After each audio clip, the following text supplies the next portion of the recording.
You're scrolling through Bali photos right now. Rice terraces, infinity pools, a woman in a flowing dress standing at the edge of a waterfall. It looks like paradise. It looks like the version of yourself you'd become if you just booked the flight. But the real story is far stranger than the photos let on. Because the Bali in your feed and the Bali that actually exists on the ground are drifting further apart every single year. And once you understand why, you'll never scroll past one of those photos the same way again. Start with the water. Bali needs about 100 liters of it, on average, for one visitor every single day. A rice farmer needs a fraction of that. Researchers at Udayana University have spent years tracking what happens when a small volcanic island built its identity on rice, then decided to build its economy on tourists. The two need the same thing. There isn't enough of it for both. Wells in the south of the island are dropping. Some coastal areas are already pulling in salt water where fresh water used to be. You don't see that in the infinity pool photo. But the infinity pool is often part of the reason it's happening. Why does this matter to you? Specifically, planning a trip. Because the version of Bali being sold to you was never really about a beach. It was about rice.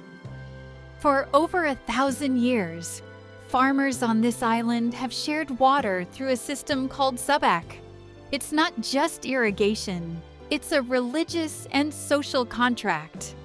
Temple by temple, field by field, deciding who gets water and when.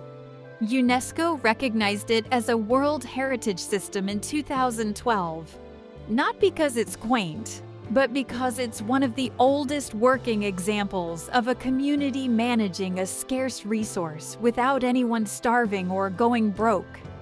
That system took centuries to build. Tourism is undoing pieces of it in a couple of decades. Here's the twist nobody puts in the reel. The traffic you'll sit in outside Canggu isn't just annoying, it's a symptom. Canggu was rice fields 15 years ago. Now it's co-working spaces, smoothie bowls, and a road system built for a fishing village trying to carry the population of a small city. Journalist Elizabeth Pisani, who has spent decades studying Indonesia up close, has written about how fast a place can change once the world discovers it, and how little, say, the people who actually live there get in that change. The farmers who owned that land didn't necessarily want to sell it. Many felt they couldn't afford not to. Once the land next door became worth 10 times more as a villa lot than as a rice paddy. You already sense some of this if you've been. Have you noticed how every driver, every guest house owner, every waiter seems to be doing 3 jobs at once? That's not hustle culture. That's an economy where almost everyone's income now depends, directly or indirectly, on people who are only ever passing through. When Bali's tourism numbers dropped to almost nothing during the pandemic, unemployment on the island spiked far higher than the Indonesian average. An island that once fed itself became an island that couldn't feed its workforce without your flight landing. So why does the myth of untouched Bali keep spreading anyway? Because it's still true in patches. Drive 2 hours north from Canggu, and you'll find villages where the only tourists are backpackers who took a wrong turn. The Sidemen Valley still looks like the postcard, mostly because it's inconvenient to get to. Munduk, in the highlands, still smells like clove cigarettes and wet soil instead of sunscreen. The paradise wasn't a lie. It just got concentrated into a few square kilometers, then photographed from the same 3 angles, until millions of people believed that was the whole island. Consider Nayepi for a moment.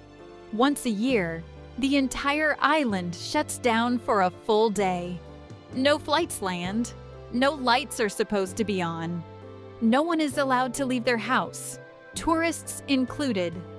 Airport staff, hotel staff, even people already checked in are asked to stay silent and still for 24 hours as a Hindu New Year practice of self-reflection. Imagine an entire tourism economy voluntarily going dark for a day, every year, on purpose. It tells you something important. This was never a place built around convenience for you. It was a place with its own rhythm that tourism has learned to move around, not replace. Doesn't that reframe every photo you've seen of an empty Canggu beach at sunset? Now here's where it gets uncomfortable. You are, statistically, part of the problem you're worried about. Not because you're doing anything wrong, because the math doesn't care about your intentions. Bali received over 6 million foreign visitors in a single recent year, on an island smaller than the state of Delaware. Every villa built to house you needs water, pulled from the same aquifer the rice needs. Every scooter you rent adds to a road network that was never widened to match. This isn't a guilt trip, it's just arithmetic. And the arithmetic doesn't resolve itself just because you personally recycled your water bottle. But here's the part that should give you hope instead of guilt. In 2024, Balinese officials introduced a small mandatory tourist tax collected from every foreign visitor on arrival. It won't refill an aquifer by itself, but it's proof the island's leaders are choosing to act, not just accept the trade. In Ubud, farmers now earn more renting out a swing over their rice terraces than they ever did from the harvest alone. Some call that a loss of tradition. Others call it the reason their children can stay on the land instead of moving to the city.